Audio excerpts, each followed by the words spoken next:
라고 인사하겠습니다. 주님의 이름으로 환영하고 축복합니다. 주님의 이름으로 환영하고 축복합니다. 우리가 교회를 다니면서도 인격적인 하나님을 만나지 못한 채 습관적으로 교회를 다니면 그것은 우리에게 아무런 유익이 없습니다. 그것은 신앙생활이라고 볼 수 없고 종교생활이라고 볼 수 있습니다. 종교생활에는 능력도, 기쁨도, 평안도, 생명도, 구원도 없습니다. 종교생활을 하는 사람을 가리켜 우리는 종교인이다 라고 그럽니다. 기독교에서 종교인이라고 그렇게 부르면, 기독교인을 종교인이라고 부른다면 그 종교인은 불신자입니다. 예수를 안 믿는 사람입니다. 그래서 교회 안에도 불신자들이 엄연히 존재하는 너무나 안타깝고 가슴 아픈 그런 현실 속에 우리는 교회를 다닙니다. 교회를 아무리 오래 다녀도 종교인으로 종교 생활을 하고 있다면 너무나 불쌍하고 너무나 불행한 것입니다. 무늬만, 모양만, 껍데기만 신자, 교인이지 실제로는 불신자이기 때문에 천국 가지 못합니다.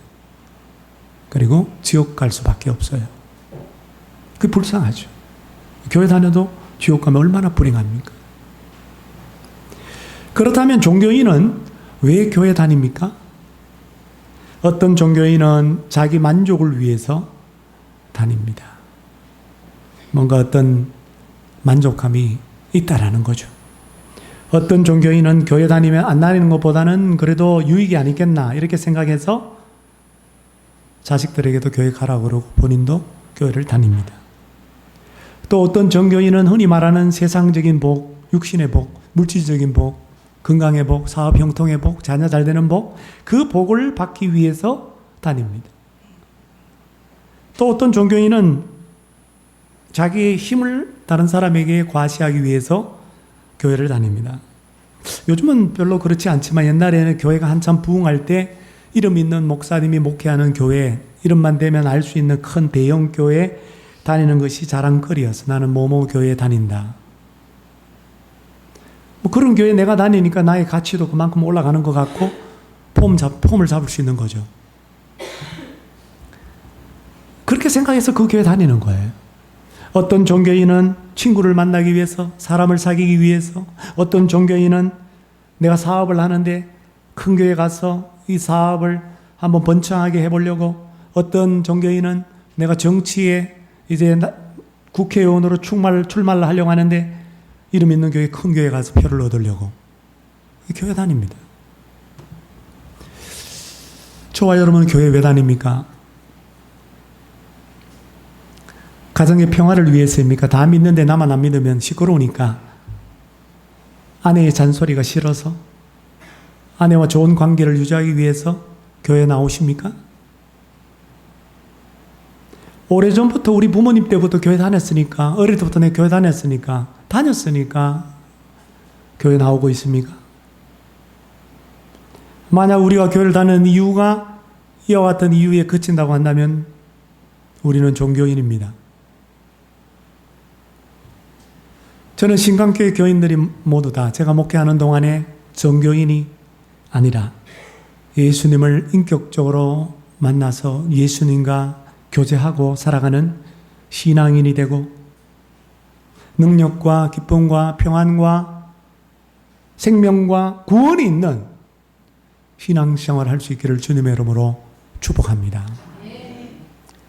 오늘 본문 말씀은 요아스 왕의 후반부 통치를 보여주고 있고, 후반부의 요아스의 실정, 요아스의 죽음을 말씀하여 주고 있습니다. 요아스 왕의 전반부는 우리가 지난 주일날 함께 본 것처럼 여호와 보시기 정직히 행하였습니다. 그런 평가를 받았어. 역대기 저자로부터, 열왕기 저자로부터. 후반부는 그렇지 않습니다. 그는 아람 군대가 자기 나라를 침략했을 때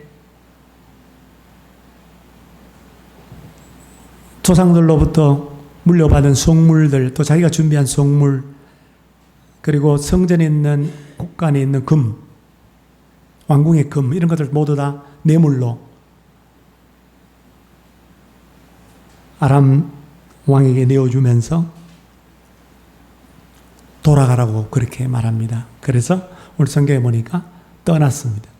군인들이 아람 군대가 침략했다가 뇌물 받고 떠났습니다.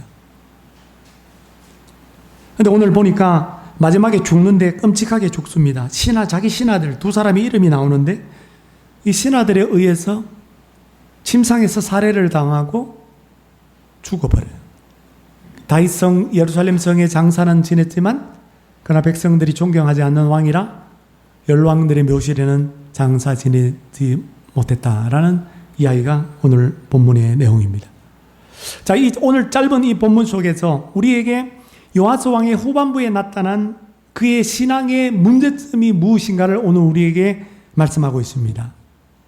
하나님께서 사도 바울을 통해서 오늘 우리에게 고린도후서 13장 5절에 이렇게 말씀하십니다. 너희는 믿음 안에 있는가? 너희 자신을 시험하라. 너희가 과연 정말 믿음 안에 있는가? 정말 올바른 믿음, 성경적 믿음 위에 있는가? 테스트해봐라. 점검해봐라. 조사해봐라. 라고 말씀합니다. 그러므로 오늘 우리는 이 말씀을 들으면서 나의 신앙의 문제는 무엇인가? 요아스 왕의 신앙의 문제점을 보면서 과연 나에게는 이런 문제점이 없는가 살펴볼 수 있기를 바랍니다. 사랑하는 성도 여러분, 우리 신앙에는 문제가 없습니까? 오늘 말씀을 통해서 나의 신앙을 돌아보고 하나님께서 기뻐하시는 바른 신앙의 소유자로 탈바꿈할 수 있기를 주님의 이름으로 축원합니다. 요아스 왕의 통치 후반에 나타난 요아스 왕의 신앙의 문제점은 두 가지입니다. 첫째로 영적 홀로 서기를 못한 것입니다. 요야다 제사장이 요아스 왕을 교훈하는 동안에는 역대기에서는 요야다 제사장이 살아있는 세상에 사는 날에는 요아스가 여호와 보시기에 정직히 행하였다. 그렇게 성경은 기록하고 있어요. 그래서 정말 요야다 제사장이 살아있는 동안에 요아스는 성전이 회파된 아달라의 아들들부터 파괴된 그 성전을 군데군데 수리하는 일을 하게 되고, 그리고 그 성전에서 요야다가 살아있는 동안에 역대기에 보면 온 백성이 왕과 더불어 하나님께 번제를 드렸다라고 말합니다. 여호와 보시기에 참 옳게 행했죠. 그런데 요야다 제사장이 죽고 난 다음에 그 죽는 이야기는 역대기에 나옵니다. 죽고 난 다음에 요아스 왕이 어떻게 되는 줄 아십니까? 역대하 24장 17절 18절입니다. 요야다가 죽은 후에 유다 방백들이 와서 왕에게 절하며 왕이 그들의 말을 방백들의 말을 듣고 왕과 유다 방백들이 여기 생략되어 있습니다. 왕과 유다 방백들이 그의 조상들의 하나님 여호와의 성전을 버리고 아세라 목상과 우상을 섬겼으므로 요야다가 죽고 나자마자 요아스 왕은 완전 180도 바뀌어버립니다. 요아스가 유다 방백들의 말을 듣기 시작합니다. 그때부터 요아스는 도덕적으로 방향을 잃어버리고 영적으로도 방향을 잃고 맙니다. 유다 방백들은 왕의 귓가에다가 아첨하는 말을 합니다. 듣기 좋은 말을 합니다. 그들의 충고와 그들의 조언은 나라와 왕에게 파멸적인 것임에도 불구하고 왕은 그들의 조언을 듣습니다. 여러분, 얼마 전까지 성전이 나의 피난처요, 성전을 사랑했던 그 요아스 왕이 성전을 수리하고 성전에서 하나님께 번제를 항상 드렸던 그 요아스가 어찌 이리도 쉽게 여호와의 전을 버리고 하나님을 버리고 가나안 땅의 우상인 아세라 신을 섬기고 우상을 섬길 수가 있단 말입니까? 어찌 이렇게 쉽게 변하죠? 왜 그럴까? 그가 하나님의 말씀을 듣지 않고 사람의 말씀을 들었기 때문입니다. 왕과 유다 방백들이 성전을 버리고 우상을 섬기자 역대하 24장 19절 말씀에 여호와께서 그들에게 선지자들을 보내사, 한 사람의 선지자가 아니라 하나님의 말씀을 대언하는 선지자들을 보내사, 복수형입니다. 여러 명의 선지자들을 보내어서 그들에게 경고했어요. 그러나 그들이 듣지 않았다는 거예요. 무슨 경고를 했을까요? 성전을 버리면 안 된다. 하나님의 임재하시는 성전, 하나님이 너희들을 만나겠다고 약속하신 성전을 버리면 안 된다. 그리고 우상을 섬기면 안 된다. 나 여호와 하나님만 섬겨야 된다. 너희들이 우상을 섬기면 하나님이 진노하고 징벌할 것이다. 그렇게 경고했음에도 불구하고 그 경고의 하나님의 말씀을 왕이나 방백이나 방백들, 관료들이나 백성들이 듣지 않았다는.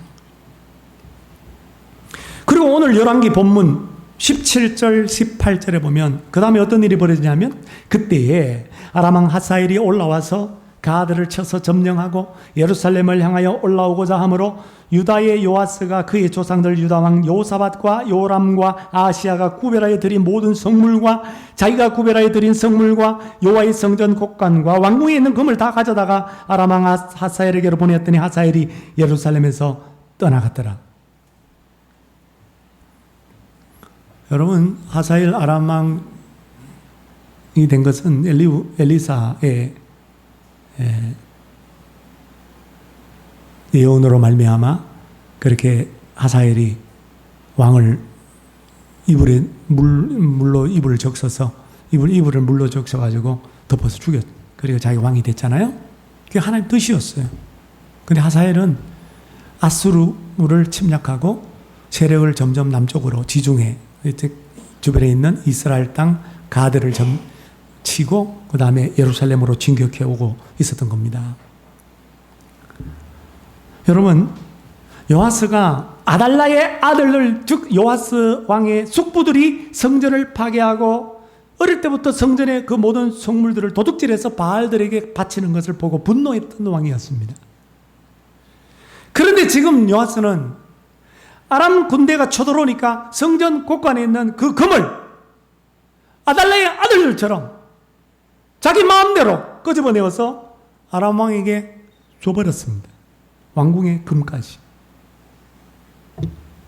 조상들이 바쳤던, 하나님께 구별되어 바쳤던 속물들까지 다, 모조리 다. 왜? 전쟁을 막으려고. 이 나라를 지키려고. 요즘 말로 말하면 문제가 생겼을 때에, 우리 인생 가운데 어려움과 내가 해결할 수 없는 그런 문제가 생겼을 때에 뇌물을 쓰는 거예요. 인간적인 방법, 세상적인 방법, 세상의 힘으로 해결하려고 한 것입니다. 하나님의 방법이 아니에요. 여러분, 요아스가 이렇게 한 것도 저는 그렇게 생각합니다. 옆에 있는 유다 방백들이 아마 조언해 한 것 때문이 아닐까. 왜 요아스 왕이 이렇게 되었을까요? 영적 홀로 서기를 못했기 때문입니다. 요야다 제사장이 죽었지만 영원히 요야다 제사장이 살 수는 없잖아요. 130세 살았으면 오래 살았는 거 아닙니까? 그 요야다 제사장만 바라볼 수는 없잖아요. 자기 스스로 영적으로 일어서야 되는 거예요. 왕이니까 영적으로 홀로 서기를 해야 되는데 왜 실패했느냐? 그 이유는 그가 하나님을 의지하지 않고 사람을 더 의지했기 때문에, 눈에 보이는 관료들을 의지했기 때문에, 그가 하나님의 말씀을 듣기보다는 사람의 말을 들었기 때문입니다. 그래서 영적인 홀로서기를 하지 못하고, 영적인 홀로서기를 하지 못하니까 왕이지만 변덕이 죽 같습니다. 왕이지만 또한 하나님의 방법이 아니라 인간적인 방법, 세상적인 방법으로 문제를 해결합니다. 요아스의 문제가 뭐냐? 영적 홀로서기의 실패, 영적 홀로서기를 하지 못한 것입니다. 여러분들이 영적 홀로서기를 하셔야 돼요. 그러려면 어떻게 해야 되느냐? 시편 146편 3절 5절 귀인들을 의지하지 말며 도울 힘이 없는 인생도 의지하지 말지니 야곱의 하나님을 자기의 도움으로 삼으며 여호와 자기 하나님에게 자기의 소망을 두는 자가 되어야 합니다. 하나님이 이런 자를 복이 있다라고 말씀하시고 이런 자를 기뻐하십니다. 이게 믿음이니까요. 여러분, 신앙의 생활의 기초가 뭘까요? 신앙생활의 기초는요, 복을 추구하는 게 아니에요. 신앙생활의 기초는 예수 만나 구원받고 영접하여 구원받고 구원받은 신자가 추구하는 그 하나님과의 교제, 그리고 주님의 말씀을 듣고 주님을 의지하고 살아가는 거예요. 지난주 설교를 통해서 지난 시간에 하나님께서 쓰임 받으려면 영적인 멘토가 필요하다. 네게 비춰주신 멘토는 누구냐라고 함께 질문을 세례 예배 때 나눴을 것입니다. 어떤 분은 아내요, 어떤 분은 셀리더요, 어떤 분은 목사님이요, 나름대로 그렇게 아마 고백을 했을 텐데, 그 멘토가 영원히 나와 함께 할 수 있을까요? 사람을 의지하지 마십시오. 어떤 분은 교회를 다니는데 나는 저 목사님 때문에 교회 다닌다. 그럼 그 목사님 안 계시면 안 다닐 겁니까?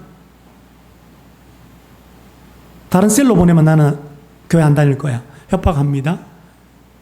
난 그 셀리더 밑에서 나 신앙생활 하고 싶다. 그럼 셀리더 바꾸면 교회 안 나올 겁니까? 사람 의지하지 마세요.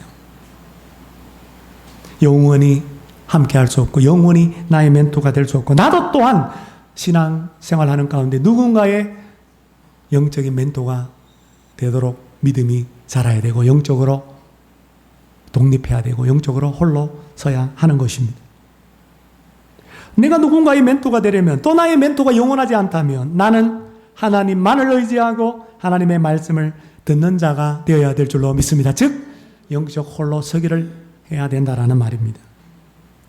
사랑하는 여러분, 하나님을 믿는다고 하면서 어려움이 닥쳤을 때, 풀지 못하는 문제가 생겼을 때 세상적인 방법, 요아스처럼 인간적인 방법으로 해결하려고 하지 않습니까? 사람을 의지하다가 도덕적, 영적으로 방황하고 있지는 않습니까? 아직도 영적 홀로 서기가 안 된 겁니다. 영적으로 홀로 서기 위해서 사람을 의지하지 말고, 사람의 말을 듣지 말고, 소망 되시는 하나님을 의지하고, 나의 도움 되시는 하나님만을 바라보고, 목자이신 하나님의 음성을 듣는 그 목자를 따라가는 양들이 될 수 있기를 주님의 이름으로 축복합니다. 마지막 두 번째, 요아스 신앙의 문제점은 영적 치매에 걸린 것입니다. 영적 치매에 걸린 것. 아람왕 하사엘이 예루살렘을 향하여 쳐들어올 때가 언제입니까? 오늘 17절에 보니까 그때에 열왕기 하에서는 앞에 문맥상 요아스 왕이 성전 수리를 재개할 때에입니다. 그러나 역대하 24장 23절에 보면 좀 더 정확한 그 시점이 나옵니다. 1주년 말에 아람 군대가 요아스를 치르고 올라와서 유다와 예루살렘에 이르러 백성 중에서 왔다가 뇌물 받고 돌아간 게 아니라 돌아갔다가 다시 와서 백성 중에서 모든 방백들, 요아스 왕이 그토록 의지했던, 그들의 조언을 들었던 그 방백들, 관리들을 다 아람 군인들이 죽여버리고 노락한 물건을 다 수도 다메섹으로 가지고 가서 왕에게 바쳤습니다. 역대기에서는 뭐라고 그래요? 아람 군대가 침략한 때가 언제라고요? 1주년 말에. 1주년 말에가 언제냐? 역대하 24장 그 앞에 22절을 보면 요아스 왕이 이와 같이 스가랴의 아버지 요야다가 베푼 은혜를 기억하지 않고 그의 아들을 죽이니, 즉 스가랴를 죽인 지 1주년 말에 아람 군대가 침략했다라는 거예요. 무슨 말이냐면 아람 군대의 침략은 스가랴를 죽인 요아스에 대한 하나님의 징벌이었다 이 말입니다. 요아스가 죽인 스가랴가 누굴까요? 요야다 제사장의 아들입니다. 요아스에게는 형제와 같은 사람입니다. 실제로 요아스의 고종 사촌이죠. 그런데 왜 죽였는가? 요아스가 왜 요야다의 아들을 죽였는가? 이때는 요야다도 물론 죽고 없을 때니까. 근데 그 아들도 죽였어. 왜 죽였는가? 역대하 24장 20절 21절에 그 이유가 나옵니다. 이에 하나님의 영이 제사장 요야다의 아들 스가랴를 감동시키심에 그가 백성 앞에 높이 서서 그들에게 이르되 하나님이 이같이 말씀하시길 너희가 어찌하여 여호와의 명령을 거역하여 스스로 형통하지 못하게 하느냐 하셨나니 너희가 하나님을 버렸기 때문에 하나님도 너희들을 버리셨느니라. 하나 무리가 함께 꾀하고 왕의 명령을 따라 그를 스가랴를 여호와의 전뜰 안에서 돌로 쳐 죽였다. 여러분, 성전 안에서는 사람을 죽이면 안 됩니다. 지난번에 여호야다 제사장이 아달랴, 악한 여자 아달랴를 죽일 때도 바깥에 몰아내라, 성전 반열 밖으로 몰아내라, 그래서 밖에서 죽였어. 그게 율법이에요, 율법. 근데 요하스는 율법도 무시하고 스가랴를 성전 뜰 엄연히 성전 아닙니다. 뜰 아니라 할지라도 거기서 돌로 쳐서 죽이라고 명령해서 백성들이 돌로 쳐서 죽여버렸어요. 왜 죽였어요? 듣기 싫다 이것이. 하나님을 버렸기 때문에, 성전을 버리고 우상을 섬기는 백성들, 하나님을 버렸기 때문에 하나님께서 너희들을 버렸다. 그 말을 듣고 기분이 나쁘고 듣기 싫어가지고 스가랴를 죽여버려라. 죽였어. 이 사건에 대해서 역대하 24장 22절 다시 봅니다. 요아스 왕이 이와 같이 스가랴의 아버지 요야다가 베푼 은혜를 기억하지 않고 그의 아들 스가랴를 죽이니라고 증언합니다. 그러니까 스가랴를 죽이는 건 단순히 그냥 한 사람 죽인 게 아니라 은혜를 기억하지 않은 것이다 이 말이에요. 은혜를. 누구의 은혜? 자기 양아버지와 같은 자기의 생명을 성전에 숨겨서 구해준, 그리고 왕으로 세운 고모부 요야다 제사장의 은혜를 기억하지 않고 그 아들 스가랴를 죽였다 이 말이에요. 요야다 제사장은 양아버지요, 멘토요, 생명의 언인입니다. 그런데도 그 은혜를 왕이 기억하지 아니하고 그 아들 스가랴를 이렇게 율법을 어기며 아무 죄도 없는 하나님의 말씀을 대언하는 선지자와 같은 그를 죽여버렸어요. 예수님께서 화 있을진저, 율법 교사들에게 화 있을진저, 바리새인과 서기관들에게 화 있을진저 할 때 그때 아벨의 피와, 의인 아벨의 피와 사가랴의 피를 언급해요. 구약성경 첫 번째 의인 가인, 아벨, 마지막 역대기가 마지막 책이니까 히브리들에게는 마지막 의인 사가랴, 오늘 본문에 나온 스가랴를 말합니다. 요아스의 문제가 뭡니까? 사람의 은혜를 기억하지 않는 영적 침해.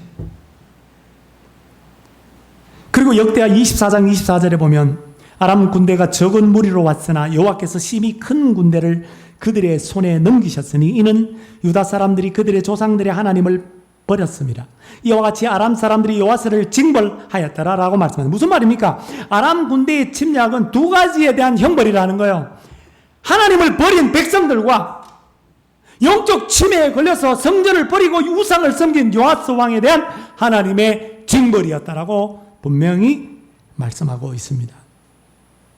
그러니까 요아스 왕은 요야다의 은혜를 잊어버리고 스가랴를 죽였고 자신을 왕으로 세운 하나님의 은혜를 잊어버리고 하나님을 버렸던 거예요. 영적 침해가 이렇게 무서운 거예요. 여러분, 육신의 침해만 무서운 게 아니에요. 정신적 침해만 무서운 게 아니에요. 영적 침해도 이렇게 무섭습니다. 결국 요아스는 어떻게 됩니까? 영적 침해에 걸린 요아스, 스가랴가 죽을 때 역대하 24장 22절에 하나님 앞에 기도합니다. 하나님, 나를 감찰하시고 하나님, 나의 억울함을 풀어주소서, 나를 신원하여 주소서라고 기도한 대로 하나님이 의인 스가랴의 죽음에 대하여 보복하십니다. 갚아주십니다. 요아스는 전쟁에서 아람 군대에 의하여 큰 부상을 입고 밀로궁 침상 위에 있다가 신하들 두 사람, 오늘 이름이 나온 열왕기에는 두 사람의 손에 의해서 무참하게 살해를 당합니다. 그래서 역대하 24장 25절에 보면 그의 신하들이 제사장 요야다의 아들들의 피로 말미암아 반역하여 그를 그의 침상에서 초죽인지라. 다윗성에 장사하였으나 왕들의 묘실에는 장사하지 아니하였더라. 요아스의 배신을 신하들의 배신당하여 신하들의 칼날에 의해서 비참하게 죽임당한 이 죽음과, 그래서 백성들의 존경을 받지 못하고 결국 다윗성 예루살렘성에는 장사 지내주었지만은 열왕들의 묘실에는 장사되지 못하는 이 비극이 스가랴의 살해에 요아스 왕이 연루된 까닭이라고 성경은 그 이유를 밝히고 있습니다. 제사장 여호야다의 아들들의 피로 말미암아 신하들이 반역해 칼로 죽여버렸다는 거예요. 여기 아들들 복수로 쓰인 것은 학자들에 의하면 한 사람 죽인 거지만 나머지 아들까지 다 같이 죽인 거와 똑같다라는 거예요. 저는 요아스를 묵상하면서 참 사람은 사람의 은혜를 배신하는구나. 사람의 은혜를 기억하지 못하는 이게 인간이고, 사람의 은혜를 기억하지 못하고 배은망덕한 사람은 반드시 하나님 앞에서도 배은망덕하여 하나님의 은혜도 잊어버린다라는 것을 알 수 있습니다. 사람을 버리는 사람, 하나님도 버립니다. 사람과의 관계 속에서도 의리가 필요합니다. 의리가 필요해요. 하나님과의 관계 속에서도 우리는 언약의 백성이기 때문에, 하나님과 언약을 맺었기 때문에 그 약속을 지키는 의리가 필요해요. 그런데 요아스 왕에게는 이 의리 따위는 필요가 없어요. 영적 치매에 걸려 자신의 생명을 지켜준 하나님의 성전을 버리고 자신을 왕으로 세웠던 다윗 왕 혈통으로 하나님 나라 역군으로 세웠던 하나님의 은혜를 버리고 우상을 섬겼습니다. 이것을 꾸짖는 스가랴를, 그 아버지 여호야다의 은혜를 기억하지 않고 율법을 어기고 죽여버렸습니다. 하나님은 어떤 신앙을 기뻐하실까? 바른 신앙이 뭘까? 은혜를 기억하는 신앙입니다. 사람의 은혜든 하나님 베푸신 은혜든 그 은혜를 잊지 아니하고 기억하는 그 사람을 하나님은 기억하십니다. 그 은혜를 저버리지 않는 사람을 하나님도 버리지 않습니다. 미국 보스턴에 스토로사라고 하는 청년이 있습니다. 이 청년이 공부는 할 수 없는 형편이라서 돈을 벌겠다 해서 젊은 날부터 10대 후반 그때부터 돈을 벌려고 사업을 하려고 하는 계획을 세웠습니다. 근데 사업 자금이 없어서 그 당시 큰 부자인 바턴이라고 하는 부자에게 찾아가서 2,000달러를 빌려달라고 간곡히 부탁을 했습니다. 갑자기 찾아온 청년의 요청에 부자 바턴이 당황할 수밖에 없었고, 또 일면 또 없기 때문에 더더군다나 돈 빌려달라는 말이 의의가 없게 들렸습니다. 게다가 그 청년 행색을 보니까 너무나 가난하고, 또 청년이 담보로, 돈을 빌리려면 담보를 어떻게 해야 되는데 담보로 내놓을 만한 것도 아무것도 없는 것을 알았어요. 옆에 있는 회사 직원들이 빌려주면 안 됩니다. 사장님 빌려주지 마십시오. 만류했지만 바트는 그 청년의 눈빛 속에서 청년의 장래성을 보고 또 패기와 그 열정을 보고 투자하는 마음으로 선뜻 무담보로 2,000불을 빌려줬습니다. 그 이후에 얼마 지나지 않아서 바튼의 이러한 무모한 선택이 결단코 틀리지 않았다는 것이 증명이 되었습니다. 스트로사가 정말 사업을 했는데 지혜롭게 사업을 잘해서 크게 성공하고 돈을 많이 벌었어요. 그래서 빌린 지 얼마 안 되어서 2,000불을 그대로 갚았습니다. 이자까지 쳐서 갚았습니다. 이때로부터 한 10년이라는 시간이 지났어요. 전 세계의 경제 때 불황이 찾아왔습니다. 대공황 가운데 이 버튼이라고 하는 부자가 운영하는 사업체도 어려움을 겪게 돼요. 그리고 도산할 지경에 이르게 됩니다. 많은 부채를 떠안게 되었어요. 어느 날 스트로사, 이 청년이 바튼 부자에게 찾아와서 선생님, 부채가 어마어마한 걸로 아는데 이 부채를 제가 다 갚아주겠습니다.